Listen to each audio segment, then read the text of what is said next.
I am truly sorry, Daniel, but effective immediately, your position at Apex Dynamics is being eliminated.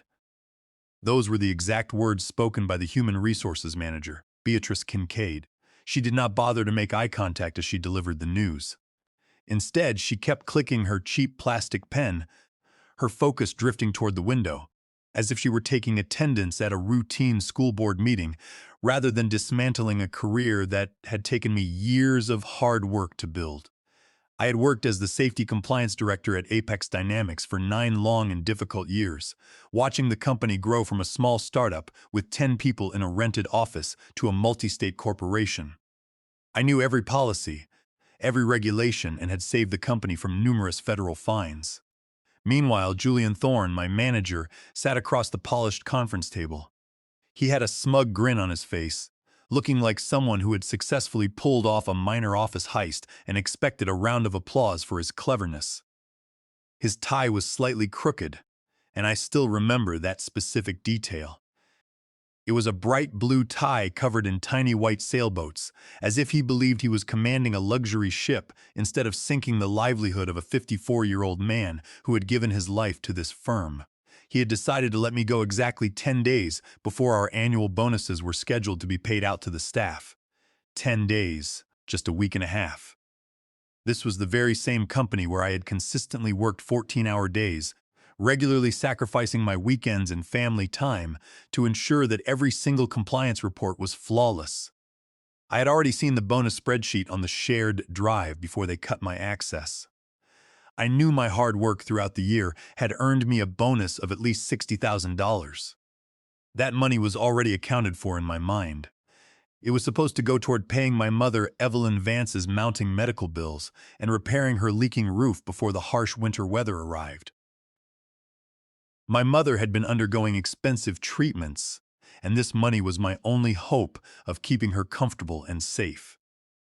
The doctor had recently informed me that the next phase of her treatment would cost at least $45,000, which was why this $60,000 bonus was so critical for our family. But Julian was busy restructuring the department. In his mind, restructuring simply meant getting rid of anyone with a sense of ethics and a salary that exceeded the budget of his favorite entry-level assistants. I stood up slowly from my chair, my jaw clenched so tightly, I felt my teeth grind. I asked Beatrice if there would be any severance pay provided. She answered in her flat, robotic voice, stating that the standard package was 4 weeks of pay and a neutral reference, provided there were no complications from my side. I told her I would not dream of complicating their corporate plans, grabbed my briefcase with trembling hands, and walked out of the room. I did not shed a single tear in front of them. I held my head high as I walked past my colleagues, who suddenly found themselves very interested in their keyboards and shoes, refusing to meet my gaze. My desk, which had been my second home for nearly a decade, felt like a cold monument. I quickly packed my personal belongings into a cardboard box. I took the framed photograph of my mother from the days before she lost her hair to illness, 3 ceramic mugs, and 15 sticky notes with old login credentials that were now completely useless. I did not look at any other documents. I just swept the remnants of my labor into the box and headed for the elevator. The ride down to the lobby felt incredibly heavy. It was only after I reached my small house and drank 3 glasses of scotch while sitting on my couch that I remembered the bottom drawer of that desk. It was the drawer I rarely opened unless there was an emergency. I had completely forgotten that my original contract from 2018 was tucked away in there, having kept a physical copy for my records. I opened the envelope and began reading the legal language. On the 6th page, under Section 12B, my eyes locked onto a paragraph regarding termination. It stated that if the employee was terminated without cause, he would be entitled to 10% of the company's net quarterly profit for that specific quarter, rather than a standard bonus or severance package. I sat in silence and read the sentence 3 times to ensure I was not dreaming. It did not say 10% of my department's budget. It explicitly stated 10% of the entire company's net quarterly profit. I laughed out loud, realizing the sheer magnitude of their mistake. The corporate leaders thought they were saving $60,000 by pushing me out before bonus week. They had no idea that I had negotiated that specific clause years ago when the founders were still running the organization and valued long-term commitment. It was a protective clause meant for executive staff, but they had allowed me to include it because I was the only employee capable of securing our massive compliance agreements. Julian had never bothered to read it. He never read anything unless it was highlighted for him. Now, because of his arrogance, they did not just owe me $60,000. They owed me a sum that would change my life forever, and I was fully prepared to fight for it. On Monday morning, I walked slowly through the pouring rain to a small, weathered law office located in the older district of downtown. The air was bitingly cold, and my heavy winter jacket did little to block the damp chill that seemed to seep into my bones. The office belonged to Roger Barrett, a veteran attorney whose entire legal career had been dedicated to defending ordinary employees against the vast resources of wealthy corporations. The reception room was tiny and smelled strongly of stale, dark coffee, damp umbrellas, and centuries of paper dust. A brass nameplate on the wooden door was only half polished, and the chairs in the corner were covered in a worn green vinyl that had started to crack at the edges.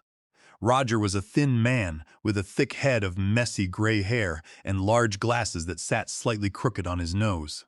He looked as though he had spent the last several days living on caffeine and complex legal briefs, but his eyes were bright and sharp. He did not waste time with small talk or false sympathy. He simply gestured for me to sit down in the wooden chair across from his massive desk, which was piled high with manila folders, thick reference books, and a half-eaten sandwich. He took my original contract and began flipping through the pages with a steady, practiced hand. When he reached page 6, he stopped and read Section 12B in absolute silence. He tapped his desk with a worn pencil, a slow, knowing smile appearing on his face. He looked up at me and confirmed that the contract was completely valid and that the specific legal language was unusually clear and strong. He explained that 10% of the company's net profit was legally mine, provided the termination was indeed without cause. Under typical employment law, if a company fires an employee to avoid paying a bonus, it is considered a breach of the implied covenant of good faith and fair dealing. He gave me an example of a similar case he handled 2 years ago, where a large technology firm tried to get out of a similar clause and lost. He warned me that corporate teams always assume fired employees are too weak or too broke to fight back, expecting them to accept the severance and disappear. He said they counted on people being too intimidated by high-priced corporate law firms to pursue their rights, but my case was different because of the contract. Roger explained that we had to be proactive in building our case. He instructed me to gather every email, client review, and project report that proved my high performance over the years. We had to make it impossible for them to claim I was a poor worker. He also advised me to look for internal allies who could help us find out if other employees had been terminated recently under similar circumstances right before the bonus week. I left his office feeling a deep sense of purpose, my initial panic replaced by a cold, analytical drive to seek justice. I knew my first task was to contact someone still inside the company who could tell us what was happening behind closed doors. I called Clara Lawson, a loyal colleague who had worked alongside me for 5 years and knew the office politics well. We agreed to meet at a quiet Thai restaurant far from the office to avoid being seen by any coworkers or managers. When I arrived, Clara was already sitting in a corner booth, looking around nervously as if she were a character in a Cold War spy film. She ordered a cup of hot jasmine tea to calm her nerves, her hands shaking slightly. She told me that Julian had informed the staff that I had resigned voluntarily to pursue personal goals, a claim that nobody in our department believed. She was furious when I told her about the firing, explaining that Julian had already brought in an office designer to choose new wallpaper for my old office and was boasting about his leadership. Clara then shared a critical piece of information. The company had just finalized Project Titan, the massive government safety compliance contract that my team had spent 3 months working on, eating cold food and working past midnight. The contract was worth $1,300,000,000, and the profit margins were extremely high. Although the news had not been officially announced to the public yet, The finance team was already integrating these projected earnings into the third quarter reports. Clara explained that the expected net profit for the quarter was $54,800,000. I calculated 10% of that figure in my head, which amounted to $5,480,000. This was no longer a simple dispute over a $60,000 bonus. It was a life-changing amount of money that could pay off my mother's debts and secure my retirement. Clara agreed to help me by gathering the internal financial projections and emails from her work computer, transferring them to me from a secure personal email address. I thanked her and warned her to be careful, knowing how ruthless the company could be. I left the restaurant feeling confident that we had the tools to win this fight. My lawyer, Roger Barrett, worked quickly. He drafted and sent a formal demand letter to the corporate headquarters of Apex Dynamics via certified mail. The letter was precise and professional, referencing Section 12B of my employment contract and requesting the payout of 10% of the company's net quarterly profit due to my termination without cause. We gave them 5 business days to respond to our request. The response arrived 3 days later, hand-delivered by a courier. It came from Croft & Associates, a prestigious law firm representing the company, and was signed by their lead attorney, Eleanor Croft. The letter was cold and aggressive, stating that I had been terminated for cause due to a documented history of insubordination, unprofessional behavior, and failure to meet key performance indicators. Attached to the letter were copies of 3 written warnings, 2 performance improvement plans, and a final negative review, all signed by Julian Thorne. I sat in Roger's office, staring at these documents in absolute shock. I had never seen or heard of any of these warnings during my time at the company. I examined the first warning, which was dated June 14th. It claimed that I had openly insulted Julian during a team meeting and refused to follow his instructions. I shook my head and told Roger that on that exact day, I had actually purchased breakfast for the entire compliance team to celebrate completing a major project deadline 2 weeks early. I still had the email receipt in my personal files to prove it. The second warning, dated July 22nd, claimed I had missed a critical regulatory deadline. In reality, Julian had sat on the necessary paperwork for 3 weeks while he was away on a golf trip, and I had worked 48 hours straight to save the project from failing. I had even sent him multiple email warnings about the delay, which he ignored. The third warning, dated September 9th, alleged that I had failed to align with corporate objectives. This was simply Julian's way of punishing me because I had refused to approve a vendor contract for his cousin, Sean Thorne, without a background check. Sean's company had failed 3 safety reviews, and signing off would have violated federal regulations. None of these documents bore my signature. They only had Julian's messy signature at the bottom. Curiously, Julian had signed the warnings using a green ink pen, which was his favorite pen for signing official documents. However, Julian had lost that specific pen in August, meaning the September warning signed with green ink was a physical impossibility unless he had signed it later. The formatting was messy, looking like it had been put together in a hurry. Roger explained that this was a standard corporate defense strategy to avoid contract payouts.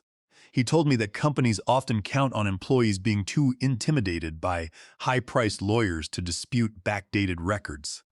To counter this, he drafted a strong response rejecting their claims and formally demanding the metadata of the files. I felt a surge of anger reading Julian's lies, but Roger kept me focused. He explained that if we could prove the exact creation date of the files, we would expose their fraud. He detailed how the corporate lawyers had used formal Latin phrases and threats of a countersuit in their response, explaining that it was a common tactic used to scare off people who did not have the means to pay for long court battles. Julian had spent years neglecting his duties while I ran the entire compliance department. He spent his days shopping for luxury items and browsing country club websites, while his father's close relationship with the board protected him from scrutiny. I contacted Clara and asked her to find the original Microsoft Word documents for these warnings on the shared network drive. I needed the actual files, not the printed versions or the PDF copies. Clara explained that the company had recently upgraded their internal security tracking systems, making file downloads riskier. She had to wait until the late evening when the IT security staff took their breaks. Using credentials she had saved from a prior compliance audit, she carefully extracted the files from the main servers. She was terrified of getting caught, knowing she could be fired immediately and blacklisted. Despite the risk, she managed to download all 3 documents onto a flash drive and get out of the building safely. She promised to send them to me using an encrypted email system from her home computer. I spent the next 2 days pacing my house in anxiety, knowing that our entire legal case depended on those digital files. If we could not prove the forgery, it would simply be my word against Julian's, and the company's massive legal team would eventually wear us down in court. I kept reminding myself that arrogant people like Julian almost always make careless mistakes. He had spent years taking credit for my work and assuming I would never stand up for myself. He had no idea that his own laziness was about to become his downfall, and that I was fully prepared to use every legal avenue to hold him accountable for his actions. I knew that we were close to exposing the truth, and that made me feel stronger than ever as I prepared to fight for my rights and protect my future. Shortly after midnight, my phone buzzed in the quiet room. I sat up in bed and opened an encrypted message from Clara. She had successfully located the original Microsoft Word documents in a hidden folder on the shared network drive. I downloaded the files to my laptop and immediately opened the Properties panel to inspect the metadata. The results were better than I had dared to hope. The first document, which was dated June 14th, was actually created on October 4th at 10:14 in the morning. The second document was created on October 4th at 10:19 in the morning, and the third was created at 10:26 in the morning. All 3 warnings had been created in a single 30-minute session, a full day after I was fired on October 3rd. This was irrefutable proof of forgery. I immediately forwarded the files to Roger, who called me back within minutes. He was laughing with excitement, telling me that this metadata was our smoking gun. The company had committed fraud by fabricating evidence to avoid paying my contract clause. The next morning, I received a message from Bradley Albright, a former senior finance analyst at the firm. Bradley had been fired just 5 days after he raised questions about the company's accounting practices for the 3rd quarter. He asked if I was willing to talk. We met at a quiet diner located along the highway. The place was dimly lit, filled with the hum of passing trucks and the smell of fried food. A few local workers sat at the counter drinking coffee, talking quietly in the early morning hours. Bradley looked exhausted, his eyes sunken from stress. He pulled a USB drive from his pocket and placed it on the table. He explained that the chief financial officer, a man named Henderson, had ordered the team to accelerate the revenue from Project Titan. They shifted milestone payments that belonged in the 4th quarter into the 3rd quarter. This was done to artificially inflate the company's quarterly earnings and increase the bonus pool for the executive team, directly violating generally accepted accounting principles. Bradley explained that this was a deliberate attempt to manipulate the financial records.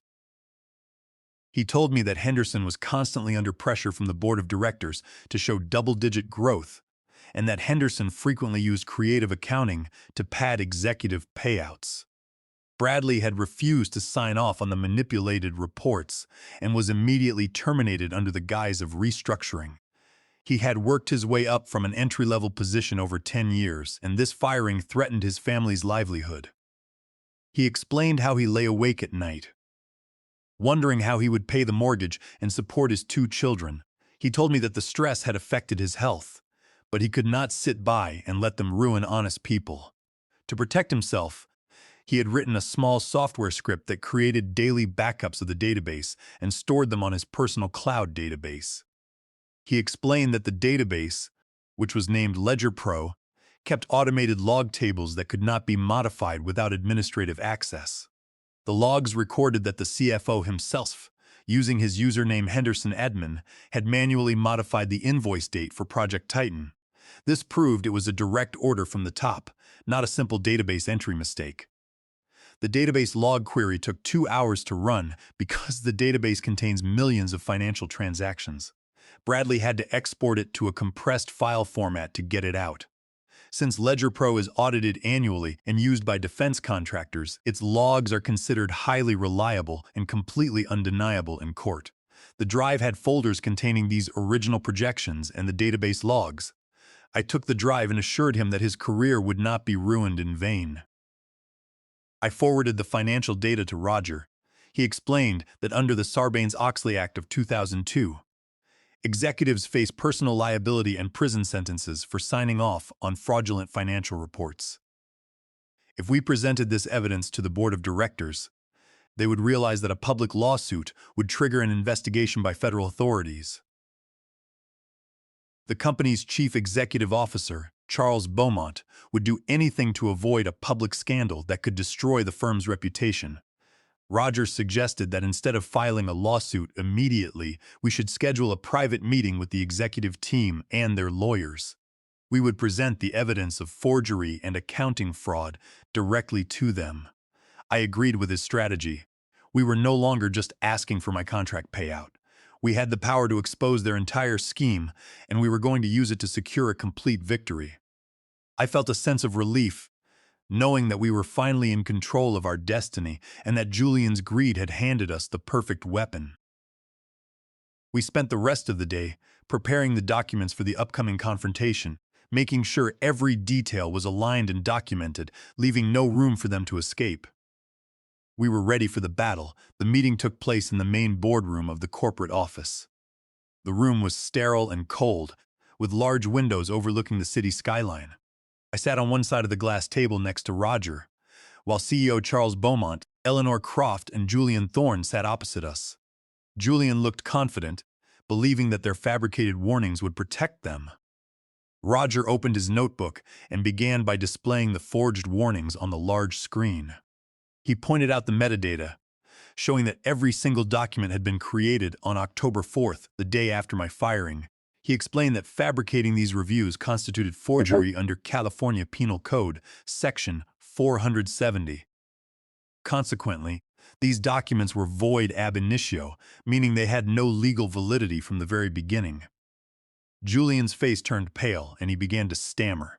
He tried to claim he had written them by hand earlier, but Roger cut him off, explaining that submitting them as contemporary records was a crime. Roger then plugged in the USB drive containing Bradley's financial data. He displayed the emails from the chief financial officer directing the team to manipulate the revenue reports. He also showed the database logs from Ledger Pro, pointing out the Henderson Edmond username and the exact timestamp when the financial data was modified. He explained that if we proceeded to court, this information would be shared with federal regulators. He explained that the CEO faced severe penalties under federal accounting laws, pointing out that federal regulations make executives personally responsible for the accuracy of financial filings. Charles Beaumont stared at the screen in silence. The room was quiet, with only the distant sound of city traffic below us. Beaumont turned to Julian and ordered him to leave the room immediately. Julian tried to argue, but Beaumont repeated the demand, his voice cold. Julian stood up, knocking his chair over, and hurried out of the room. Once the door closed, Beaumont looked at me. He admitted that they wanted to resolve the matter quietly, to avoid federal scrutiny and protect the company's stock value. Eleanor Croft leaned in and whispered to him that the metadata and financial evidence were legally binding, making their defense completely useless in court, and warning him that a trial could cost the company millions in addition to damages. Beaumont offered to pay $3 million immediately to settle the case. Roger immediately rejected the offer, stating that we demanded the full 10% as written in my contract, which was $5,480,000. I spoke up, adding that my conditions were completely non-negotiable. I demanded that the company pay Bradley Albright $350,000 as a consulting fee to compensate him for his wrongful termination. Furthermore, Clara Lawson had to receive a glowing letter of recommendation signed directly by the CEO. I told Beaumont that if he did not agree to these terms, we would walk out of the room and file a public lawsuit within the hour. Beaumont stared at me for a long moment, realizing that he had no room to bargain. He nodded and agreed to all terms without hesitation. We signed the agreement, and the meeting ended. 3 days later, the wire transfer of $5,480,000 arrived in my account at 10:15 in the morning on a Wednesday. I immediately paid off my mother's medical bills and hired a contractor to replace her roof. I also sent the agreed payment to Bradley, who was able to start his own consulting firm. Clara used her recommendation letter to secure a much better position at a competing firm. I bought a small house near the ocean and retired, finally free from the corporate world. On my last night in the city, I wrote an anonymous review online, warning others about the company's practices. I watched the waves from my porch, knowing that I had held my ground, stood up for my friends, and used their own greed to secure my freedom. Thanks for watching. Smash that subscribe button or the coffee pot might just forget your next brew. We had achieved our goal, and the corporate giants had been forced to pay the price for their deceit. I poured a glass of champagne, toasted the memory of that crooked sailboat tie, and watched the sun set over the quiet waters, knowing that justice had finally been served. The feeling of absolute relief was indescribable, and for the first time in years, I was truly happy. I spent the following weeks sitting on my porch, enjoying the quiet life I had earned. My mother was recovering well, and we did not have to worry about bills anymore. This victory was not just about the money, but about standing up for what was right. It was a reminder that even against a huge corporation, one person with the truth and a solid contract can win. Walking down the steps of the corporate office after the signing, I felt the warm sun breaking through the clouds, indicating that a new chapter of my life had officially begun, and I had Roger, Bradley, and Clara to thank for standing beside me in this fight. We had bought a small beach house that had a large wooden deck, 2 comfortable chairs, and a perfect view of the local lighthouse. My mother sat on the deck, in her rocking chair, feeling the fresh ocean breeze and enjoying her retirement. Roger even came to visit us for lunch last week, and we toasted our successful victory under the sun. We sat together, sharing a meal and talking about the future, knowing that our lives had changed for the better.